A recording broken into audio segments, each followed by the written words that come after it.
primero agradecer a todos los presentes, muchas gracias por haber venido.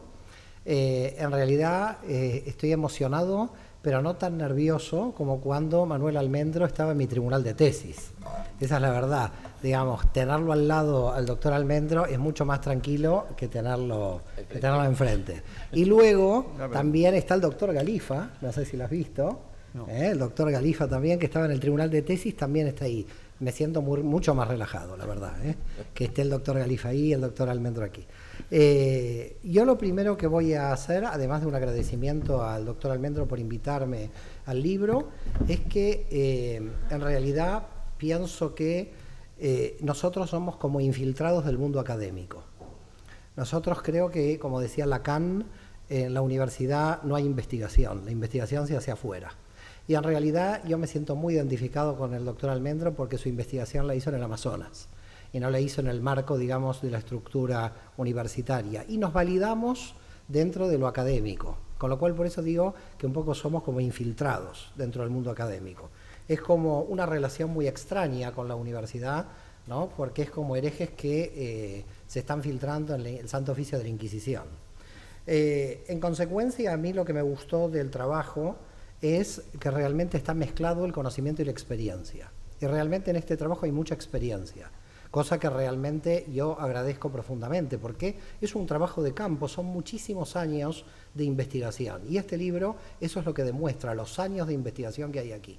Con lo cual, aunque tiene 650 páginas, como dijo aquí nuestro amigo Agustín, el libro se lee muy rápidamente. Y no lo digo para vender el libro, la verdad. No me dijo Agustín, di algo para vender el libro, sino porque realmente se lee realmente muy rápidamente y es muy interesante. Yo creo que el libro tiene varios conjuntos. Ahora que estoy un poco así invadido por la matemática, entonces voy a hablar de 3 conjuntos, un poco infinitos cada uno de los 3, pero creo que el ayahuasca es como, aparentemente para mí, claro, esto es muy subjetivo, es en realidad como una especie de excusa. Porque en realidad, más allá de la ayahuasca, está toda la medicina tradicional indígena, de alguna forma, porque esta obra hace un conjunto mayor que la ayahuasca, toda la medicina tradicional, y luego un conjunto mayor, creo que tiene el libro, que es el sentido existencial del sujeto. Es decir, la gran crisis existencial. Por lo tanto, yo creo que este libro se puede analizar en tres grandes dimensiones. La crisis existencial del sujeto, qué nos aporta la medicina indígena y luego la ayahuasca. Quiere decir que si alguien en esta obra quiere encontrar la ayahuasca directamente, va a tener que transitar varias páginas hasta llegar a la ayahuasca y creo que todavía lo hace merecedor el libro, a mi modo de ver, de mayor valor, porque no habla solamente de la ayahuasca, sino que habla del conjunto de toda la medicina indígena y por lo tanto uno tiene mucha información de la medicina indígena de manera integral. Y lo que me resulta también y que me llama la atención es que de alguna manera este libro tiene muchísimos puntos autobiográficos. Yo no sé si el autor fue consciente o no de la autobiografía que hay aquí, pero queda claro que aparece hasta el doctor Almendro niño, que no era niño, no era doctor cuando era niño, pero él dice, yo no entiendo, dice, cuando yo en el televisor veía que siempre los indios perdían la batalla, claro, contra los yanquis los indios siempre perdían, y entonces yo quiero recuperar, decía, la imagen del indígena, y se fue a recuperar la imagen del indígena, con lo cual yo creo que ya viene desde niño la idea de ver qué sabiduría tienen los indígenas. Así que la primera cuestión es una crítica que se ve dentro del libro al racionalismo moderno, crítica que ya viene hace 20, 30 años, que no creo que sea de ahora la crítica, pero de alguna forma el doctor Almendro toma la crítica a este racionalismo que de alguna manera nos ha llevado a una medicina sospechosa unida al mercantilismo de los laboratorios. Quiere decir que se abre entre la medicina indígena una serie de producciones, de productos que en realidad no están en el mercado y que todavía no son bien recibidos dentro del mercado, y así la ayahuasca es uno de ellos. Y así como en el extremo occidental tenemos una industria de laboratorios, que es la hipermercantilización. A mí me gusta que él habla de 2 palabras en esta obra, que es hipermercantilización y McDonaldización. Me gusta la McDonaldización, creo que es un verbo que yo no lo conocía, seguramente se agregará a la Real Academia en breve, y la McDonaldización de la medicina. Quiere decir que hay, digamos, un extremo y por el otro lado el otro extremo. Y el otro extremo también me llama realmente la atención porque el otro extremo es el abuso de las sustancias. Es decir, lo que sucedió sobre todo en la Barcelona de la década del 80, pero que bueno, fue a nivel mundial, que yo entiendo que es el otro extremo. Y en el otro extremo también está el no control de aquellos que en la crisis existencial terminan con las sustancias. Con lo cual yo creo que la obra es en este sentido como muy equilibrada, porque hay una doble crítica a ambos extremos. Es decir, hay una crítica al extremo de la hipermercantilización de los laboratorios, pero al mismo tiempo de que si no hay control de alguna forma de estas sustancias y de no hay un control clínico, terapéutico de estas sustancias, en realidad el otro extremo también se vuelve peligroso, como varias partes del libro, no ha citado nombres, pero imagino que los debe tener, cuando él dijo, en mi generación hemos sufrido muchos muertos por las sustancias, por el descontrol de las sustancias. Por lo tanto, entre el descontrol de las sustancias de un lado y la hipermercantilización del otro, queda en el medio una cuestión no resuelta que de alguna forma, a mi modo de ver, es el sustrato de toda la obra. Y es el problema del sentido existencial.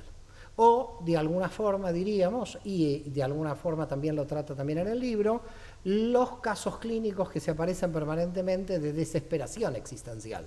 Yo creo que lo llamaría desesperación existencial. Y por ese motivo, yo creo que aquí, claro que yo no soy un experto, me queda claro, no solo en el tema de consumo, sino con respecto al chamanismo, me queda claro que cuando yo estaba leyendo todo el proceso de la vida chamánica, me resultaba muy curioso que prácticamente era el proceso que yo he vivido dentro de la Kabbalah. Quiere decir que el proceso dentro de la Kabbalah es muy parecido al proceso, de alguna forma, de esta vida chamánica. Me gusta mucho la idea de que la vía iluminativa, que sería como el final, en el árbol de la vida nosotros lo llamamos Keter, que la vía iluminativa, en el abuso de las sustancias, se salte de alguna forma la vía purgativa, es decir, el trabajo con la sombra. Y claro, cuando entonces aparece la ayahuasca y estas sustancias, la sombra se magnifica. Por lo tanto, me parece como muy prudente el libro de que lo que nos está tratando de llevar, nos está tratando de conducir, es a que la vía purgativa, donde todo ese, en la Cábala le llamamos Satán, pero de alguna forma aquí se le llama las profundidades del inconsciente o las oscuridades, no aparezcan de un modo descontrolado cuando se consume la ayahuasca. Quiere decir que habría una madurez en la espera de los tiempos, es decir, una cierta espera, como en la Cábala decimos, después de los 40 años la persona está capacitada para realmente entrar de alguna manera en los misterios. Y por lo tanto, claro, aquí hay todo un debate que podría aparecer entre la desesperación existencial que aparece en gente muy joven. Y que por lo tanto, ¿qué se hace con la gente muy joven que ya tiene contacto con la oscuridad? Entendiendo de que es una sombra que no puede ser de alguna forma organizada, ni coordinada, ni administrada. Entonces, claro, en ese limbo de la oscuridad habría que tener una formación terapéutica de maestros que puedan acompañar en el control de la posibilidad de que la persona tenga alguna orientación. Yo creo que las espiritualidades van a tener que asumir un rol importante dentro de la psicología y cada vez van a asumirlas más, porque las espiritualidades sí tienen a través de los siglos una formación de contención frente a la sombra. Es decir, si de alguna manera queda claro en el sufismo, en la cábala, en el chamanismo, todas operan con la sombra y todas tienden a reconciliarse con esa sombra.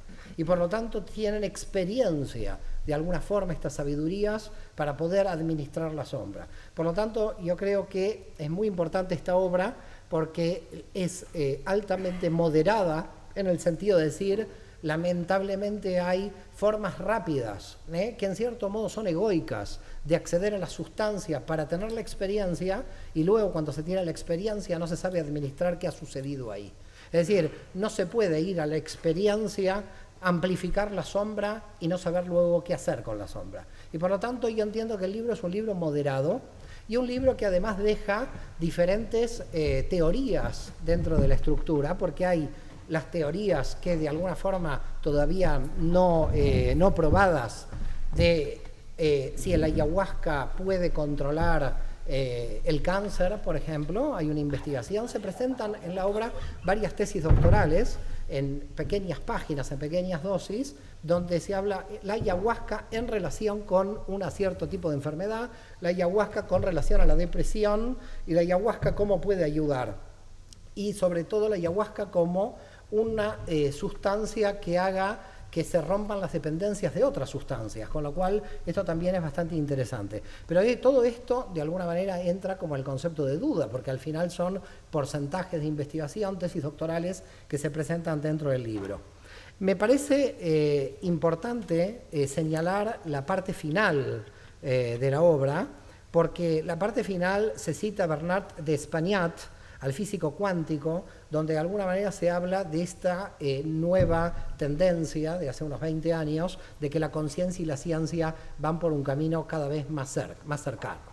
Y por lo tanto que en realidad la ciencia racional newtoniana del viejo paradigma ya se está de alguna manera viniendo abajo, y por lo tanto de alguna forma el paradigma que lo está reemplazando es el paradigma espiritual, que la psicología rápidamente tiene que tratar de incorporar de alguna forma, porque incorporando esto de algún modo indudablemente se le va a dar un soporte a la cuestión del vacío existencial. En palabras del doctor Almendro, se habla del inframundo, a lo que nosotros llamamos dentro de la cábala lo satánico, el inframundo o aquel inconsciente donde sale permanentemente ese nivel de oscuridad en forma permanente y que no se sabe qué hacer con este nivel de oscuridad. A mí me gustaría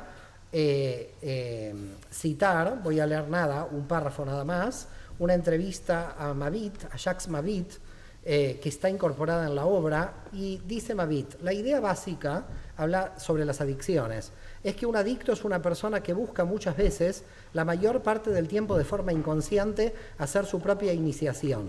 Busca iniciarse, busca entrar en ese mundo espiritual para resolver su problema existencial, su sufrimiento, pero el adicto lo hace sin guía y en malas condiciones, en forma caótica y desordenada. Y luego, en lugar de liberarse, acaba en el infierno.